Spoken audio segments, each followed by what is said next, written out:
You know, every now and then you come across a story from science that sounds completely made up. This is one of those stories. It's a tale of incredible explosive power on one hand and delicate life-saving healing on the other, all wrapped up in a single remarkable molecule. Let's get right into it.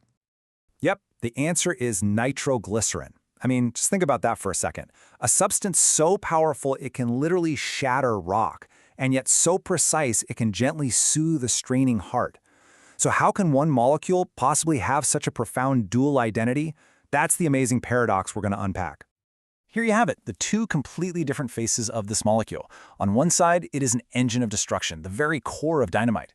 On the other, it's a life-saving medicine used by millions. So how did we get here? Well, the story starts with a discovery that was, frankly, terrifying. All right, so let's rewind. Let's go all the way back to the beginning, to the moment this incredibly volatile substance was first created, and its creator realized almost instantly what a dangerous thing he'd unleashed. So what is nitroglycerin really? Chemically, its proper name is glycerol trinitrate. It's this oily, colorless liquid you get by mixing glycerol, which is just a simple kind of sweet alcohol, with some really powerful acids. The thing is, the process itself is unbelievably delicate. It lets off a ton of heat, which means one tiny mistake, one little jiggle could lead to a massive explosion right there in the lab. And its inventor, a man named Ascanio Sobrero, he knew this immediately. This was back in 1847. He created this new compound and was so genuinely frightened by its raw, untamable power that he actually tried to keep it a secret. He was just that afraid of the devastation it could cause.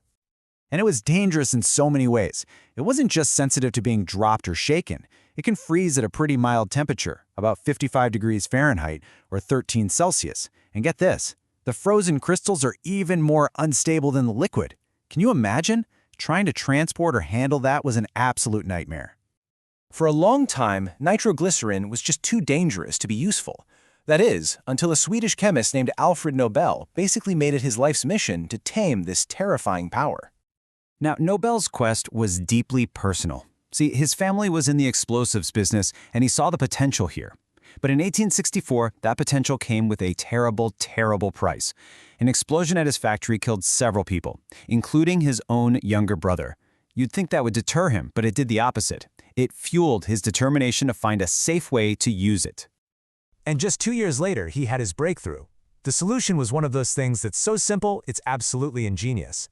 He figured out that if you absorb the liquid nitroglycerin into this porous, absorbent material called Kieselguhr, it turned into a stable, dough-like paste. A paste that could be shaped into sticks and handled safely. He called it dynamite. So how does it work? Well, dynamite needs a blasting cap to provide that sharp initial shock.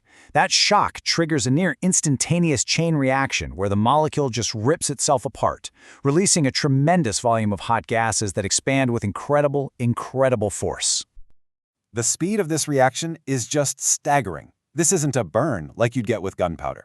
No, this is a detonation, a supersonic shockwave that travels at over 7,700 meters per second. That incredible speed is what gives it the power to level mountains and dig canals. But the story doesn't end here, not at all. In fact, this is where it takes a completely unexpected turn. In what has to be one of history's greatest scientific ironies, the very same molecule known for its violent, destructive force would find a second life in the most delicate of places, the human body. Okay, so how can the same substance do both of these things? Well, as an explosive, the entire molecule collapses all at once, releasing all its energy in a massive shockwave. But in medicine, the body doesn't shatter the molecule. It carefully converts it, releasing a completely different, much more subtle kind of power. The secret is this. Inside our blood vessels, our bodies metabolize nitroglycerin and in the process release a tiny, crucial signaling molecule called nitric oxide. Nitric oxide is a natural vasodilator. Now that's a fancy word, but all it means is it tells the smooth muscles in our blood vessel walls to just relax, causing them to widen. So why does this matter for the heart? Well, when someone has angina, that crushing chest pain, it's because their heart muscle isn't getting enough oxygen. By widening the veins, nitroglycerin lets more blood pool in the body, so less blood returns to the heart. The heart doesn't have to pump as hard, its workload plummets, and its demand for oxygen goes way down. The pain just melts away. And here's the final stunning irony. Alfred Nobel himself suffered from angina. His doctors prescribed nitroglycerin, but he refused to take it, distrusting the very compound he had spent his life taming. To get this relief, it's delivered in a few different ways. For a sudden attack, a tiny tablet or a spray under your tongue gets it into your bloodstream in just a couple of minutes.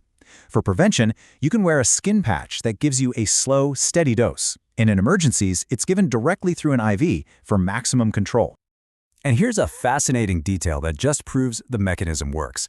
The most common side effect is a throbbing headache. Why? Because the nitroglycerin is doing the exact same thing in your head. It's widening the blood vessels there too.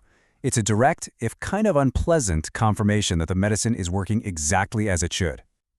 So we have these two completely different stories, one of destruction, one of healing. And they ultimately converge, telling us something pretty profound about science and, well, human ingenuity. And this is the crucial point, right? Nitroglycerin itself isn't inherently good or evil. It's just a tool. Its value, its meaning, is defined entirely by how we choose to understand and apply it, whether that's to build a canal or to save a life. And that leaves us with a final thought to chew on. The story of nitroglycerin is a perfect example of how a change in perspective can transform something terrifying into something miraculous. It really makes you wonder, doesn't it? What else is out there, right in front of us, that we just haven't learned to see in the right way yet?